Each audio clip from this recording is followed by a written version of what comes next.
What happens when armed federal agents start operating in your hometown, using facilities you did not approve, enforcing policies you had no say in, and answering to officials you did not elect? That question is no longer theoretical. It is playing out right now in New Jersey.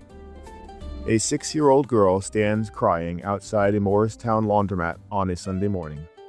Moments earlier, she watched her father tackled by heavily armed, masked men and marched to a black, unmarked SUV, a scene that looked more like a crime drama than a quiet New Jersey neighborhood. Inside the laundromat, washing machines continue to spin, clothes tumbling as if nothing has happened. A Morristown high school senior who has come in to do laundry that morning is taken as well, leaving behind their clothing still damp. This all unfolded around 10:15 a.m., while much of the town was still waking up, heading to church, or sitting down to breakfast. No warning was given. No local police were involved. A child was left behind, confused and terrified, as federal agents disappeared down the street. Welcome to the Jersey Signal podcast. My name is Christopher Lotito. This is a special report and editorial episode, stepping briefly away from our opera and public records series because what's happening now in New Jersey demands attention. Today's episode is titled, ICE in New Jersey, Federal Power versus States' Rights. Over the past several months, the federal government has dramatically expanded ICE operations in New Jersey. Thousands of people have been arrested nationwide as part of a renewed push for strict immigration enforcement. Here in New Jersey, that expansion has included high-profile raids in towns like Morristown, the reopening of detention facilities such as Delaney Hall in Newark, and plans to use Joint Base McGuire-Dix-Lakehurst to hold detainees. In Morristown, on Sunday, January 11th at about 10:15 a.m., while most residents were still sleeping in, black SUVs and federal vehicles rolled up in front of a laundromat on Speedwell Avenue and Henry Street, right in the heart of a bustling neighborhood. Agents from U.S. Immigrations and Customs Enforcement moved quickly and with little warning, surrounding the Wilmar laundromat and nearby businesses. Community members watched in shock as at least 7 to 10 people were taken into custody in that sweep, including a Morristown high school senior who was simply doing laundry that morning, according to local reports and the mayor's office. Witnesses later described neighbors being detained on the sidewalk or pulled from cars, and families left trying to make sense of what had happened in the warm Sunday light. The operation unfolded without advance notice to town officials or participation by local police, leaving residents shaken and anxious about who might be next. All of this has occurred despite clear local opposition from residents, municipal leaders, and advocacy organizations.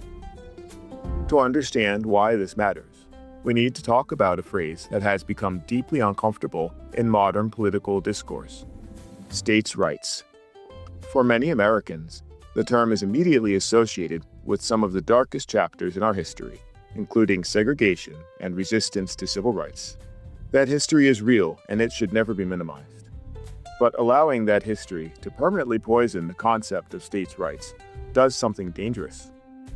It allows a small political faction to co-opt and discard one of the most important constitutional limits on federal power.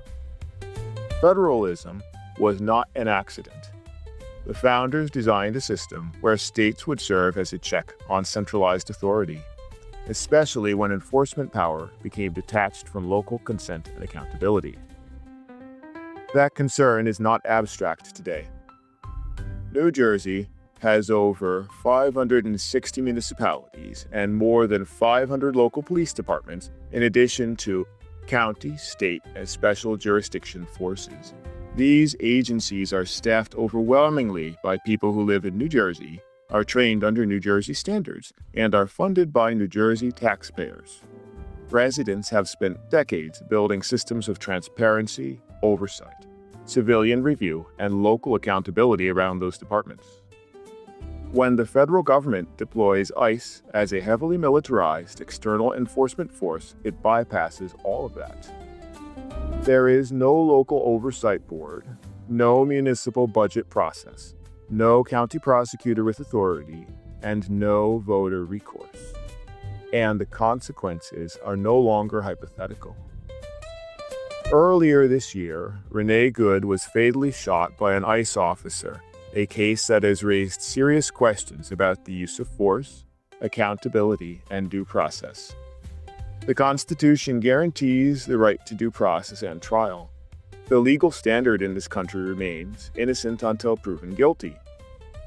Summary execution is one of the few practices universally rejected under international law. At the same time, reporting from outlets like the Washington Post and the New York Times has documented cases where United States citizens have been mistakenly detained by ICE for days, sometimes without access to counsel, because of database errors or mistaken identity. This is not theoretical overreach. It is lived reality.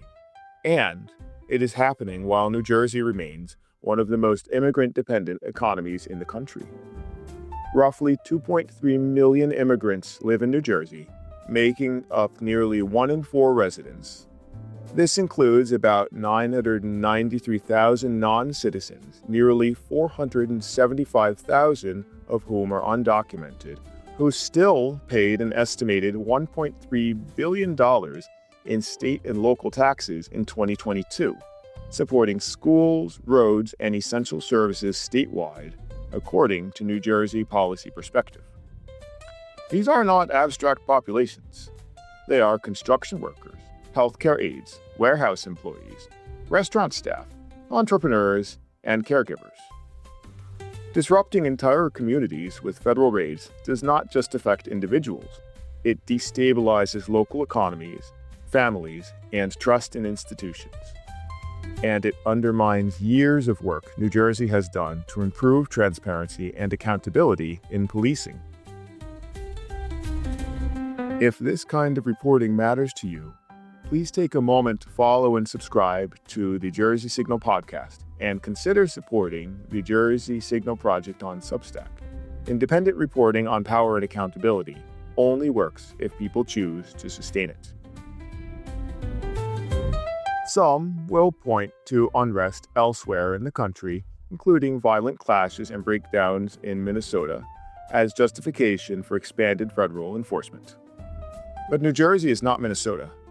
New Jersey's strength has always been its dense network of local governments, community-based policing, and resident engagement.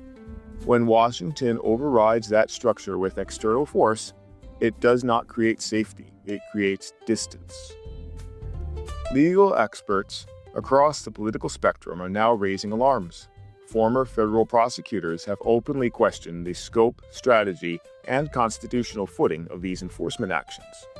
This is not a fringe concern. It is a mainstream constitutional debate unfolding in real time. States' rights are not about shielding wrongdoing. They are about preserving accountability. They exist to ensure that enforcement power remains close enough to the people to be questioned, challenged, and restrained. New Jersey residents have a right to choose the systems of policing they fund, oversee, and live under. That right does not disappear because the federal government decides urgency outweighs consent. History teaches us that power detached from accountability does not stay restrained for long. Thanks for listening and stay tuned. The Signal is only getting stronger.